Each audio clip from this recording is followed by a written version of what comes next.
How to go plant-based in 2025. Number one, I would say, don't tell anyone. If you are solo and you don't have a lot of support in doing so, then I would just strip the animal products right down to the point where you are confident to say, all right, from here on, I'm going to give this a good go. Then I would go to a week and still not tell anyone. I would just confidently start to let the momentum build and your confidence grow that you are going to survive and begin thriving eating these foods without the animal products. Number two, take a B12 supplement. It's the only one that I take, having done this for 11 plus years. The top plant-based doctors recommend doing so. The reason it is necessary is because of how we live our lives. We don't have that connection to our food, playing in the dirt and getting what we need from that. It's a bacterial waste product. It's not from animals. Animals have it in them, but they're often supplemented it with their feed. Even meat eaters can be deficient in B12. Number three, don't stress about protein. You don't need to get crazy amounts of protein. Even fruit has protein. Go and check out Chronometer. I'm not sponsored to say this, but if you want a breakdown of what to expect in each item of food, then you can go and plug it in and it will give you a good idea of what protein you'd get out of that food. Number four, transition foods, mock meats, fake meats, other things that recreate the texture and memories of you eating meat, dairy and eggs back in the day. Yes, those foods can add to a meal in terms of texture, satisfaction and all that. These aren't really health foods though, and I would limit them. Have them in your dinners, but don't go crazy on them. They often have lots and lots of different things in them, and they're not exactly natural foods. So yes, if you want to share a meal with other people that aren't eating your way, then it's a good thing. Or if you want to show that you can still have stuff that mimics what you once ate, then it can be a good thing. Definitely not health foods though, and not something to be going crazy for. Number five is the three different aspects to eating this way and why somebody would choose to do so. If you're coming to this from a health direction, then obviously it is your health that is a priority. But there are two other important aspects as to why someone would want to eat this way. The environmental consideration. We can do so much better and grow more food per size of land eating plant-based than we can doing it with the animal agriculture method that is currently in place. The third one is the ethical connection to the animals, and if you don't have that yet, but you are ready to go and explore it, then there'll be a couple of documentaries in the description that I would love for you to watch. One of them is Dominion documentary. It's free on YouTube. Another one is a short one, only 6 minutes long, called Dairy is Scary on YouTube. Both free and both really reinforce the animal aspect to why we choose not to eat animal products anymore. Number six, digestion. When you eat plant food, it's going to digest quicker. You're going to go to the toilet more often, and that's a good thing. 1 to 3 times per day is healthy. Going for a poo, going for a poop. Also, if you're anyway inclined to want to go and do physical exercise, then having more seamless, simple digestion is going to help you with that. Digestion requires a lot of energy, and when we are eating hard to digest food, aka meat, dairy and eggs, they take a lot of energy, so that takes away from your ability to go and do other stuff that you enjoy. Whereas eating plant-based is going to allow your body to digest the food easier, so you have more energy to go and do fun stuff. Number 7, detox. When you eat cleaner and you strip away the animal products, your body is going to experience a detox. It starts to cleanse out stuff that it doesn't want, and that can come out in the form in all sorts of different directions. This can occur in many different ways depending on your body. It might be getting coughed out the front in terms of mucus, it might be coming out of the skin in terms of a rash, it might be coming out the back door. There are many different ways that the body enables this process. If you don't understand what's going on, you're having a bit of a freak out, then drop a comment or send me an email. It'll be in the description. We can talk more about that down the track. Detox is actually a wonderful thing from the body. Once we stop eating the animal products, then it can go, all right, cool, we can start getting rid of the stuff that we don't want. And it's actually a wonderful thing when you know what's going on and you allow it to be, because the body is always just trying to keep you pure and functioning at optimum. Number 8 is energy. The energy increases when you eat this way because the body is not weighed down by eating foods that it doesn't want. So you'll probably find yourself in the situation where you eat a decent sized meal, then you've had the ability to go and do exercise, whereas other people will feel like they need to have a lie down and digest the hard to digest foods. It'll happen. The more time that occurs, the more reinforcement as to why you're doing what you're doing should become clear, that it is a great decision to live this way. Number 9, the volume of food Plant food is less calorie dense than meat, dairy, and eggs, so you can have a bigger bowl for a similar amount of calories. So you'll find yourself wanting to eat more, and that is totally okay. You can have a bowl of oil which is this size, and you might have a large bowl of potatoes that is that size, and it might be similar calories. So when you eat the oil, the body goes, stop, we're full, but it's actually very high in fat, whereas the potatoes are low in fat and have a similar amount of calories, even though the volume is completely different. Without going into it in too much detail, when we eat closer to our natural diet, we can eat it in abundance where we don't have to restrict. You don't have to go, oh, I'm just going to have 2 of these. You can go, all right, I know that my body sees what I'm eating as fuel, and I'm going to have that size bowl, and that's totally okay.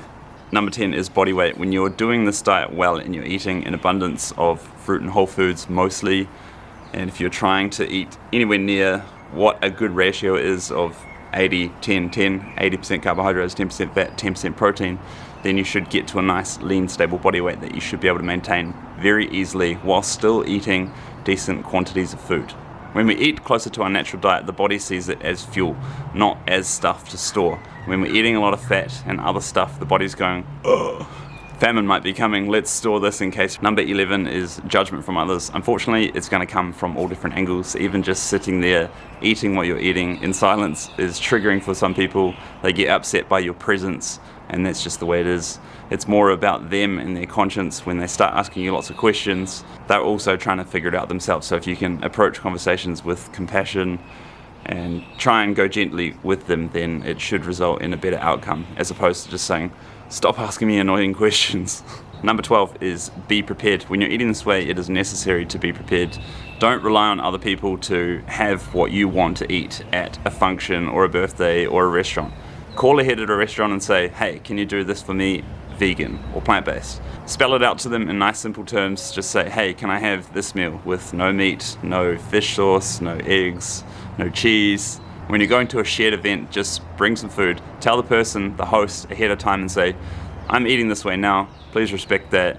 I'm going to bring some food, we can share that. I'm going to eat what I'm going to eat, but I'm not going to eat what everyone else is eating for this reason. You can tell them whatever the reason is at the moment. Same goes for the shopping. Go to the shops, get what you need, have a little bit of extra anytime. Same at the markets and all these other times. Plan ahead and go, for the week I need this much, and if I find myself caught out, then this is my backup plan. Or I'm going to go home and make this very simple dish in order to make sure I have what I need. You don't want to get to a place and go, oh, I haven't checked the menu first because they don't have anything plant-based to eat. Number 13, social situations can be a little difficult, and it will be a little difficult for the first few times you have a go at it. People will notice, like I said, and when you're the odd one out, it can be kind of frightening.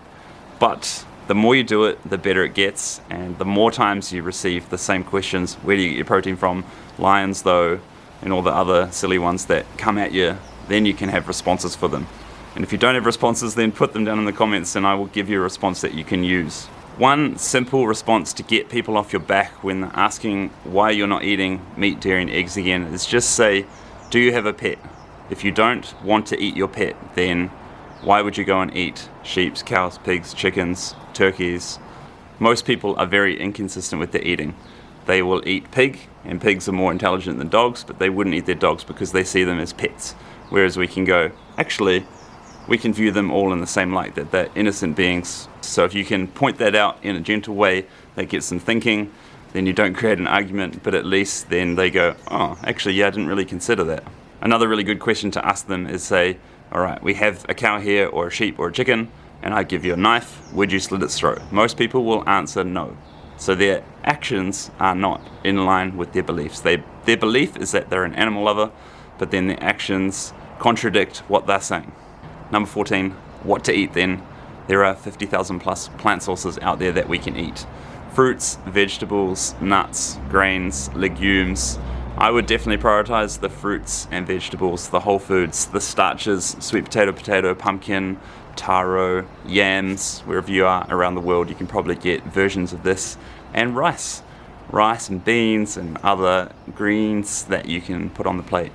Another thing I like to say is make fruit a meal. A lot of us eat fruit as a snack. We'll have 1 or 2 items, maybe a couple of slices of something, but you can actually make it a whole meal. If you go, I know it might sound a bit ridiculous, but 5 bananas as a meal, or 10 bananas as a meal, or perhaps half a watermelon. Chop it in half, scoop it out until your body is content. It is a great way to eat. Number 15 is socialize. Just connect with other people that are eating plant-based.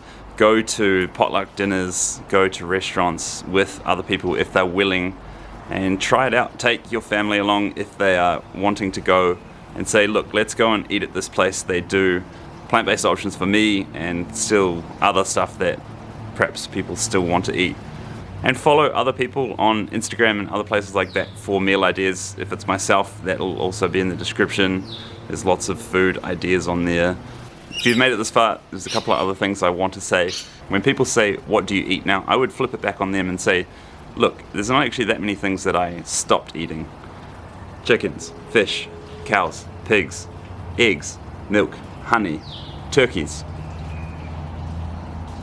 Not even at 10 things. Yes, those animal foods are in a lot of meals, but when you look at it like that, you're not actually letting go of too many things. And if you look at it like that, letting go of it, it's not taking it away. As soon as you say, I have to give it up, it sounds like someone's taking it away from you. But if you're gently letting it go, it's an easier way to accept what now is. One last thing, I coach people to eat this way. If you're struggling but you want to do it for your health reasons, then please do leave a comment. I work one-to-one with people to remove the things that aren't helping the body and get the body back to optimum. If this has been helpful, then please give it a like or share it with somebody who needs to hear it or might benefit from hearing it. Thanks for watching. I'll see you in the next one.